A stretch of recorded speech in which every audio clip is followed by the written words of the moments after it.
Hey, this is Joe Castiglione, and you're listening to Not Another Sox Podcast. Can you believe it?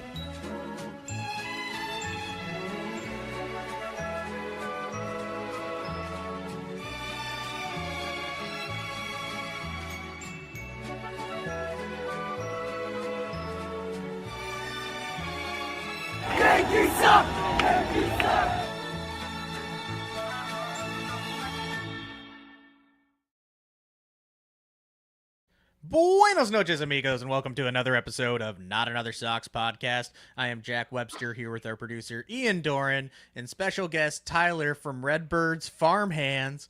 Tyler, welcome on the Red Sox and Cardinals. Big trade today for Sonny Gray. Hey, it's just the And I think immediately cut off there. Yeah. Great start. Please, Tyler, go ahead. Yeah. Just the third trade we've made in the last, 3 or 4 years now. Tyler O'Neill, Steven Matz. Yeah, no, Now we're Sonny becoming Gray, regular so trade partners. We're common partners. Yeah. No, I mean, we got the Heim Bloom connection now. I mean, I don't think Craig Breslow played over there, but like they seem to actually get along pretty well, which is interesting, but I can appreciate it. The Heim Bloom connection and the Rainbow connection, they're one and the same. Yeah. Breslow's all over it. Yeah, but obviously, welcome aboard here. Let some of our fans know about what you do and where to find you and everything. So I'm Redbird Farmhands over on Twitter. I mainly do Cardinals minor league stuff, so mainly Memphis, Springfield, Peoria, and Palm Beach. 4 Cardinals affiliates. Mainly follow minor league prospects, so the Cardinals going through this rebuild is unfortunate for most of our fans. Most of our fans are a little bit happy about this, and great to get a few new prospects in the system here.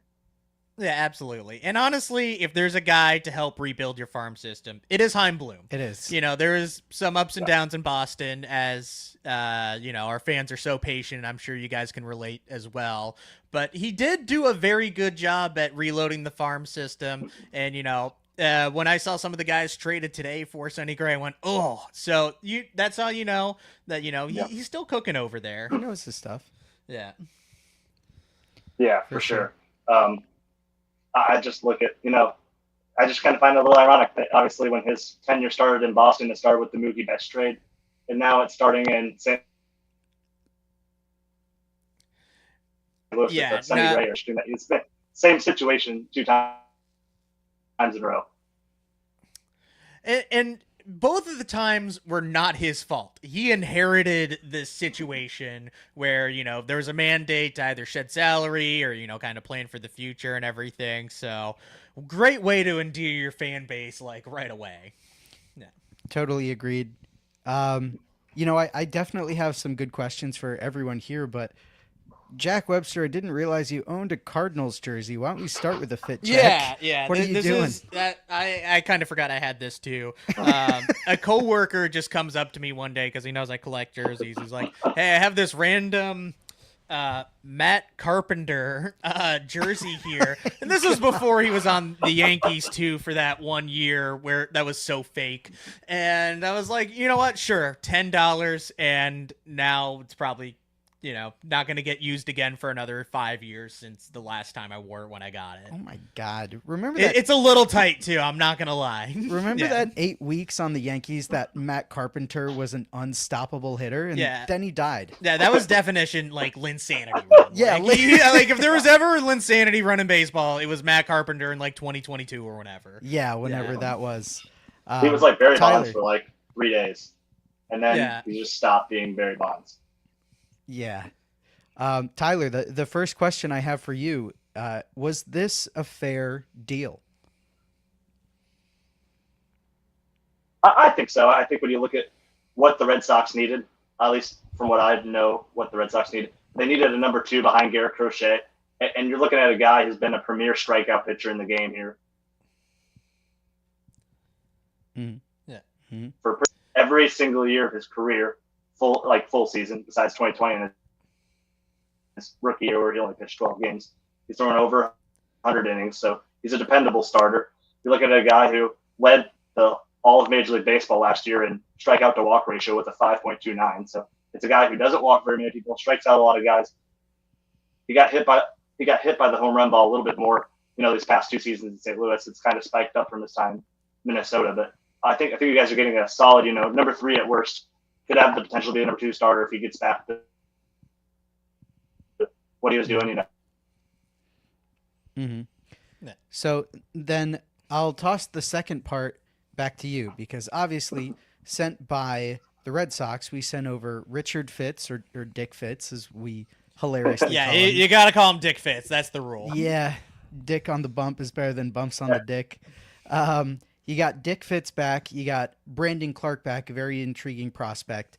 And Cardinals sent back $20 million to cover part of Sonny Gray's contract, but ultimately that means they shed the other $20 million in his contract. So with the Cardinals receiving Dick Fitz, Brandon Clark, and shedding $20 million. And a player to be named later. Yes, yeah. Or more cash, I think, right? Maybe. Was also a possibility. Yeah. Tyler, how does that help the Cardinals? When you look at the Cardinals they traded Sonny Gray away, and they lost Miles Michaelis to free agency. So they're looking to fill innings in the rotation. And obviously Dick fits that mold for the Cardinals. It's 6 years of control, 5 or 6 years of control. And so he'll be in the rotation for the Cardinals this upcoming year. Project at least, and hopefully he makes a lot of starts. I know he had that nerve issue towards the end of the year that kind of limited him in Boston this year. And then Clark, when you look at the upside, I mean, the Cardinals have a few guys in the system that have that kind of upside in terms of 100 miles an hour from the left side with a sweeper slider thing that looks to be one of the best pitches in all the minor leagues. So I was very excited in terms of the return, especially for Clark, who, being a minor league guy myself, I'll be very intrigued to see what he does this next year, even with the injuries he had with the blisters this year. Yeah. I think this is literally the best thing that could have happened for Dick Fitz too, because Boston, we are very deep in like the 4 through 10 category in terms of starting pitchers, and it would have been hard for him to outperform 4 or 5 other dudes to like kind of earn that back end spot. He might have been, a little bit more out of the bullpen. I think that was kind of the plan for him at the end of 2025 before he ended up getting hurt. So I think just like having a longer leash than he would in Boston, probably in St. Louis this year, especially since, there's still room to fill out that rotation. But you can slot him in, and, as long as he's on the mound, that stuff is really good. I did enjoy seeing him. The performance numbers weren't necessarily the best in Boston this year, a little up and down with everything. But I think he's a guy that can definitely perform. There's some error bars on there. He could end up being, a pretty good starter with, like, really good fastball. Or, he could potentially end up in the rotation, but he's at least going to get the chance to, prove himself in St. Louis, where he probably wouldn't have in Boston as much. Absolutely. Is this the only trade you think that we should expect to see between the Sox and the Birds in the offseason, or do either of you think there are more trades coming, especially with Bloom's familiarity with our system and already having made 3 big trades? Are there more trades to be expected between the Sox and the Birds in this offseason? Maybe, maybe not. Yeah. But I guess it really depends. Where does that third base market go, right? Like, do you guys get Alex Bregman? I think that's probably going to be a priority for you guys to re-sign Alex Bregman. If not, how does, the Murakamis of the world and whoever else is in that third base market progress? And does it get all the way down to like a Nolan Arenado for you guys? I have a little... For you, it's not the case. Yeah. I have a little bit of a hard time seeing Arenado this year, just because I think given Marcelo Meyer being able to play at third or second, that opens up like a completely second door where you can kind of platoon and mix and match and everything. So I could see another trade, more maybe like a Williams Contreras, kind of like our friend Adam in the chat said here. Red Sox looking for, more of a first baseman, and, he'd be a great mentor to his Venezuelan countrymen like Wilyer Abreu and Carlos Narvaez. Or even like someone I saw like Jojo Ramiro was out there, someone like a little bit smaller where it's not even like a salary shed. But I think, the thing that kind of surprised me most about the return, and we're talking, about Chaim Bloom, is these were neither of his dudes in Boston. Like, these were two dudes acquired by Craig Breslow, and, we saw at the deadline, Bloom got one of his guys back in Blaze Jordan, but it was a little surprising that, like, Bloom didn't want to go to one of his other guys that used to be here. Yeah. Do you guys like Blaze Jordan, Tyler? Blaze Jordan really struggled once he came over to Memphis. Unfortunately, I think he hit under the Mendoza line. But I think when you look at Blaze Jordan in terms of the future projection, he's still only 22 years old. Consistent. That's the real question, because he hits the ball very hard a few times, but like still like the average exit velocity, when you look at the underlying stats, it's not that impressive. So that's why we kind of saw him get left off the Cardinals 40-man roster here during the Rule 5 protection, because of the inconsistencies with the contact, and obviously he's not the best defender. I was gonna say he probably ends up at first, so there's a slight chance he gets taken in the Rule 5, but I think even if he does, he might end up back for you. But in terms of, like, who else might be out there in, like, the Cardinals system, are they, like, looking to, like, even just, like, fill up, or, like not, like, fill up positions, but, like, replace a position with, like, a kid that they have in the minors, and, like, maybe to, like, trade one of those other guys, like, on the major league roster, maybe, like, a Brendan Donovan if you have, like, a second baseman or something like that, Brendan Donovan's the name to watch here, because you have J.J. Weatherholt, the number 5 prospect in all of baseball, coming up, and is likely to be on the opening day roster at a second base or third base. So Brendan Donovan's the name to watch. I'm not sure if that's a Red Sox target. I'm not sure if you guys need a second baseman, corner outfield type. We somehow always need a second baseman. Probably the Cardinals' top trade piece this offseason. Always need. What do you mean? All of our outfielders are also second baseman. Yeah. We were so desperate for a second baseman last year. We took the best defensive center fielder in baseball and played him there. So we could use Brendan Donovan, I guess, too. Yeah, we didn't even mention him before. Well, we could. I mean, Sox, of course, are tied to the Cardinals in a lot of aspects. We had definitely been eyeing Sonny Gray for a little while. There's definitely circulation of Contreras. I'm sure Nolan Arenado is somehow not off the table for the Red Sox in some scenarios. Brendan Donovan as well. Like, the Cardinals have a lot of pieces that I think would fit well with the Red Sox. But for yourself, Tyler, for this trade in particular with Sonny Gray, are you personally a fan of the trade as sending Fitz and Clark back to St. Louis? I'd say I'm a fan. I think just in terms of like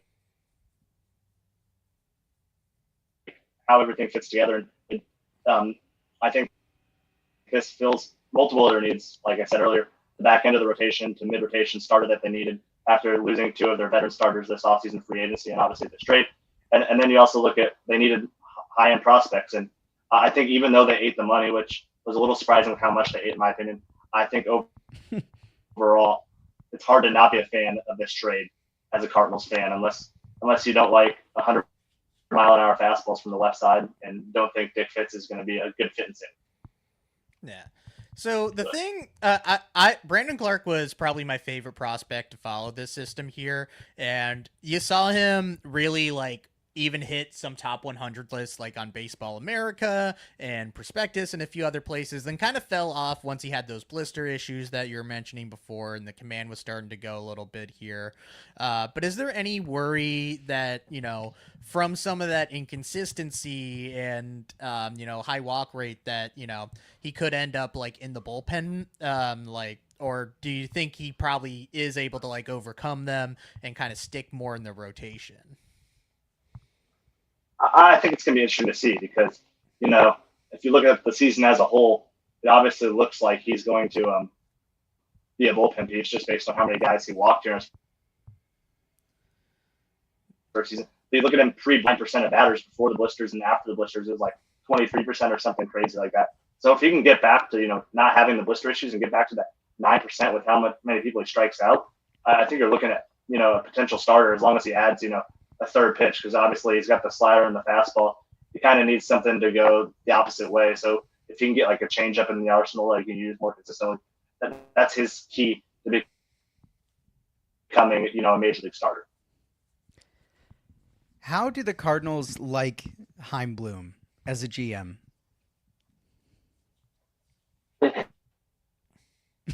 Yeah, because he was kind of. It feels like he was still running the show last year. Am I wrong saying that? Towards the deadline, it kind of switched. You could kind of tell just based on how they executed the Ryan Helsley trade to the Mets and how they executed obviously the Steven Matz trade. That like Chaim Bloom was already had his influence all over those type of trades, and even beforehand, I think Chaim Bloom just came in right when the Tyler O'Neill trade happened, and I think Chaim Bloom might have had a little bit of influence on that. So the Cardinals fans are very much refreshed by Chaim Bloom. He's saying all the right things. Now the actions, we'll see what happens, especially offseason in terms of actions. But he's certainly a different tone of voice and a different sayings and different message compared to John Mozeliak, the previous Bobo. Yeah, because Mozeliak was there for like 20 years or something, right? Yeah, he had been in the organization since '95 and had been the Pobo since 2006 or something like that. So he had been in the organization for like 30 years, basically. Yeah. Meanwhile, like John Henry gets ADD and needs a new toy. Yeah. Yeah. So then back to the Red Sox side of things, Jack. How does this help the Red Sox? Yeah, I think that Sonny Gray is the number 2 that we are looking for. So, and if you look at the free agent class, there's some names that are intriguing, like Framber Valdez or, Dylan Cease and everything. But if you look at a lot of the under the hood numbers and, especially on a 1-year, essentially $21 million deal that you had to give up, some shiny toys for, that you're not going to really beat that value on the free agent market. And in terms of the pieces that you gave up, if you're going out there and getting a Joe Ryan or going out there and somehow convincing the Tigers to trade Tarek Skubal, you're going to give up a whole lot more of the farm system in order to do that. So this is kind of like a happy medium ground for me, where you're still spending a little bit in terms of cash. Obviously, the $20 million back really makes that deal the deal at the end of the day, since you're not out Sonny Gray for $40 million. Yeah, Sonny Gray for $21 million. Yeah, absolutely. So I think you kind of got a little bit of the best of both worlds. It still lets you, improve the rotation if you want to go out and make another trade or trade an outfielder, and you still have 4 or 5 other great arms in our farm system that could reach the same level. I mean, even in terms of like the ceiling, like I think even somebody like a Payne Tolley or a Juan Valera or even a Luis Perales might even had a higher, ceiling in Boston than maybe Brandon Clark did. And I was huge on him too. So I think all 4 of those guys would be studs. But I think in terms of like what the Red Sox gave up, you can very much live with that. And in terms of, what it lets you do in order to maybe buy a bat or, fill in that number 3 or get a number 2, I think it's kind of a perfect fit the more that, I've been chewing on it all day. So it seems like you think this is a fair deal for both sides. You're happy with what you got, and you think what you gave up was enough for the Cardinals to feel it was worth it. Yeah, no, it definitely makes sense for both sides. Cardinals were just looking to shed money, and Chaim Bloom did his job in getting a good return back. I mean, I'm sure he is very good at that. Yeah, I'm sure that, if you could have saved $10 million, you wouldn't get Brandon Clark back. But he was able to convince, ownership to eat like another $10 million or whatever, and you actually get a good return, something very sustainable for the future, a guy that can rise very quick through the system too. I think, he's not going to be one of those guys where it's going to take 3-4 years to develop him. If it wasn't for some of the injuries this year, we'd probably even see him in AA at the end of 2025, which means, at AAA at some point in 2026. So we could see him, even by at some point in 2027. So this is not going to be a guy that like really just lingers around. Like if, his stuff plays and he, goes to the best of his ability and limits his control. Like this is a guy that, is going to make a big impact for the Cardinals' future too. Agreed. And Jack, I'll ask you one more question before I kick it back to Tyler here. are there any other players on the Cardinals that you personally have an eye on or would be interested in having in Boston? Yeah, I mean, it kind of already said that with Williams Contreras and Jojo Ramiro, but maybe Brendan Donovan. But Sure. We don't need any more outfielders. No offense. I'm not sure there's too many other pitchers that catch my eye too much, maybe outside of a bullpen arm or two. But you never know what other trades might be out there. And I'm really glad you said that because, Tyler, now I'm going to kick it back to you with the same question. Are there players on the Red Sox that you have your eye on, or you think that in these rebuild years or within a trade scenario, you would have interest in bringing to the Cardinals? I'm going to follow that up too. Are there any other Red Sox prospects that like you're kind of skimming through the system for that you're like either, Heimblum wants to bring that guy back maybe, or like, think could be a good fit for the system? A minor league guy. I'll go with Willie O'Brien's been a guy who, ever since he threw out, I think it was Lars Nootbaar in a game earlier this year, I'm like, that's a guy I want on the Cardinals.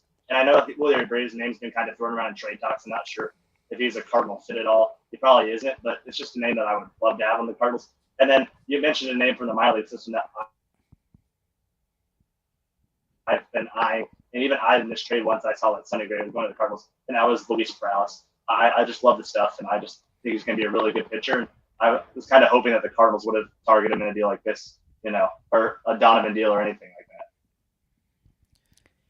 Yeah. Will Abreu, shocker. Yeah, and you know what? Heim traded Will Abreu was probably Heim's best move in Boston, trading a rental of Christian Vasquez for Will Abreu, and Emmanuel Valdez at the time too was even more probably highly rated for him. So you never know what Heim might just like cook up his sleeve in just the most random ass trade that you would ever find. Yeah, he does it though. Like somehow Heim cooks. Somehow once in a while he'll come out and he's like, by the way, I made you this filet mignon and it's got a nice little parsley topper on it. And you're like, man, this fucking slaps. Yeah, he might forget your birthday one year, but then he'll make it up with like a trip to Disney World. Tyler, so before we signed on, we were joking around a bit. And you had told me, I think, the most insane fact that I learned today. So I had asked whether or not you think the Pope likes the Cardinals, which if you're listening to this, that's a very funny joke. Great joke. Good work, Ian. Great joke. The Pope likes the Cardinals because it's a baseball team and it's also the priesthood. But when I had said that, I guess the Pope's father is a Cardinals fan? Yes, apparently. I mean, I think I saw that in a report right after he got elected as the Pope, or selected, whatever the process they call it. But apparently his father was a Cardinals fan. Even up in Chicago. So I thought that was a cool fact. I learned that, a few months back. So I thought that was cool. So do you think the 2026 Cardinals will be better than the 2026 White Sox? Oh God, I hope. Probably, hopefully. And for all the Cardinals fans' sake that we're better than the White Sox, I think we probably have a better hitting core than the White Sox do, and I think the rotations are going to be relatively the same, So I hope the Cardinals are at least a little bit better than the White Sox. That's fair. I hope so too. So just like one more thing about Sonny Gray here. So I noticed when I was looking at a lot of his stats today, like you see like a 4.26 ERA or whatever it was, but then you see that FIP like down in like the mid threes, and then you see a lot of those like expected numbers, like his expected FIP was like all the way down at like a 307. So like when you're actually like watching his starts, and I know you kind of focus a little bit more on the minor league side of things here, but like did it seem like one of those things where he was pitching well and it was kind of more like the defense letting behind him, or just bad luck or something like that, since there's a fairly large discrepancy in terms of like some of the numbers that you might see at face value from like 10 years ago versus like, what a lot of the front office and like, Craig Breslow in particularly, like that under the hood stuff that, they get really horny for. Yeah, I think when you look at the FIP, obviously he does two things that really, look well into FIP, and that's he strikes out a lot of guys, He's one of the few pitchers with over 200 strikeouts, and he doesn't walk anyone. 1.9 walks per 9 innings. So it's a guy who does that well. The home runs were a little bit of a problem, but really, when you look at his whole sample size this year, there was a lot of giving up one run, like 5 or 6 or 7 or 8 starts in a row, and then he just have like a blow up like 7 runs, or then so it was very just like I'm gonna be really good for 7/8 of my starts, but then like that 1/8, I'm just gonna like give up like 5 or 7 runs, and it's just gonna be like get hit like 4 home runs against him. So it was a lot of very consistency, and then just one blow up start there that really made that fit versus that ERA difference. Yeah, that's why you have a mean, median, and mode. Like that way you can kind of tell the whole story of everything. Mean, median, and mode. What is this, 8th grade math class? Yeah, exactly. We're doing pre-algebra here. No, I was so bad at that. Well, obviously a bit of a shorter episode tonight, more of an emergency because obviously a big trade for both sides. We're very happy to get Sonny Gray, and it sounds like the Cardinals are very happy to get not only Richard Fitz, but Brandon Clark, a prospect with a ton of upside, shed a good chunk of that payroll. Tyler, as we're winding down, is there anything else that you wanted to mention? Anything, under the hood of this trade that lights you up, or what you think the Cardinals will do next year, or just anything in general? Was there anything you wanted to mention before we close out the show? I guess one more thing I want to mention, this is more for the Red Sox side, is with the new CBA agreement coming up here in 2027, getting a 1-year guy for you guys that you're not committed to for multi-years of the quality of Sonny Gray could definitely, help the Boston Red Sox this next year for sure. God, I hope so. Yeah. Yeah, no, maybe we'll face you guys in the World Series. Like, we've done that like 6 or 7 times in our franchise. 6-7. I didn't even mean that. Fuck. But yeah. It feels like every other year, or every other World Series, either one of us in, or we somehow end up facing each other. You seem to get the better of us most of the times, too. Not historically, just the last few times. I'm still mad about Eno Slaughter's mad dash in the 1946 World Series. Shut the fuck up. What are you doing? What are you fucking doing? I think we got to end it there. But Tyler, thank you so much for coming on again. Give the people one more reminder of where to find you. So Redbird Farmhands over on Twitter. I write for CardinalsProspects.com, and I host a podcast with a few other Cardinals content creators. Redbirds on the Arch. So that's the main places you can find me. Awesome. Well, thank you so much for coming on. Enjoy your Thanksgiving. Yeah, and we'll see. Maybe there's a lot more trades that could happen. We might need to have you back on again at some point. Yeah, you're always welcome back here, but it might be time to make a mad dash for the exit. No. Am I right? Okay, I love you. No, I love you. Okay, love you. Bye. No, I love you.